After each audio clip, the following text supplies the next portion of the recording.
ایک بادشاہ کی 4 بیویاں تھیں۔ بادشاہ چاروں سے بہت زیادہ محبت کرتا تھا، مگر چوتھی بیوی اس کی نور نگاہ تھی۔ بادشاہ اپنی چوتھی بیوی کے لیے بیش قیمتی تحائف لاتا اور باقی بیویوں سے بڑھ کر اس کی طرف اپنا جھکاؤ رکھتا۔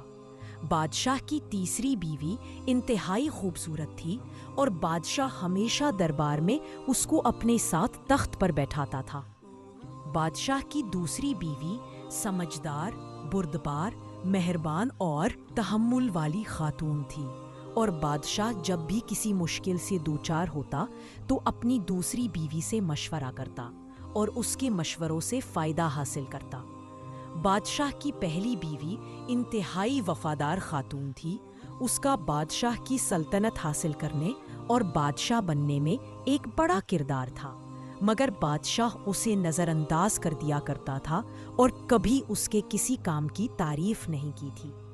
پھر ایک روز بادشاہ بیمار پڑ گیا اور بیماری اتنی بڑھ گئی کہ اسے اپنا دنیا سے جانے کا وقت قریب نظر آنے لگا۔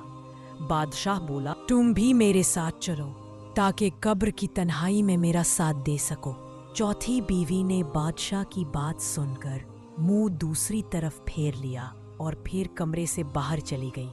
دوسری دفعہ بادشاہ نے اپنی تیسری بیوی سے یہی درخواست کی، مگر اس نے بھی ساتھ چلنے سے انکار کر دیا۔ دونوں بیویوں کی ایسی مہری دیکھ کر بادشاہ کا دل ڈوبنے لگا تو اس نے دوسری بیوی سے ساتھ چلنے کی درخواست کی۔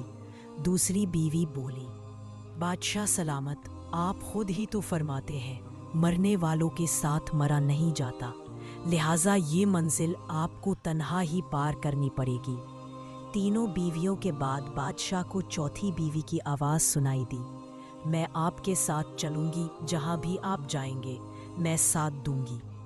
بادشاہ نے گردن چوتھی بیوی کی طرف گھمائی، جو انتہائی لاغر اور زرد نظر آ رہی تھی۔ بادشاہ نے انتہائی رنجیدہ لہجے میں اس سے کہا، میری جان، نظر آئی صد افسوس، کاش میں نے تمہارا خیال اس وقت رکھا ہوتا جب میرے قبضہ قدرت میں اختیار تھا۔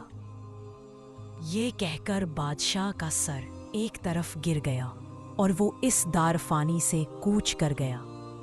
حقیقت یہ ہے کہ یہ کہانی ہر انسان کی زندگی کی عکاسی کرتی ہے۔ ہر انسان کی زندگی میں 4 بیویاں ہوتی ہیں۔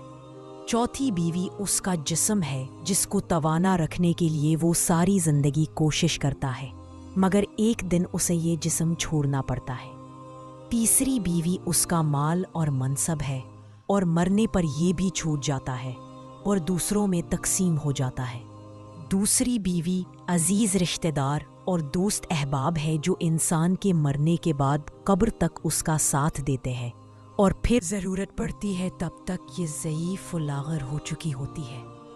امید ہے یہ کہانی آپ کے دل کو چھو گئی ہوگی۔